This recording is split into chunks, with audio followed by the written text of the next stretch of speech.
Hello, mapagpalang buhay po sa ating lahat. Ayan po, kahapon po na hapon, nag-harvest po ako ng aking malunggay sa aking likod bahay.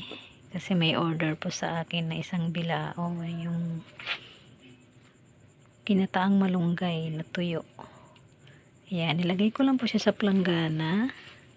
Tapos ito na po siya. Ayan, ayan.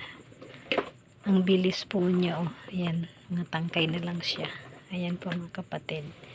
Ngayon, tatanggalin ko ngayon yung mga tangkay. Ayan po, mga tangkay niya. Madali na po siyang tanggalin. Ayan. Ayan po, oo. Diba? May natitira man, kaunti na lang yan. Madali na siyang tanggalin. Bukas po na umaga, ibibilad ko na siya para matuyo. Mga hapon pwede mo na siyang lutuin kasi gabi naman po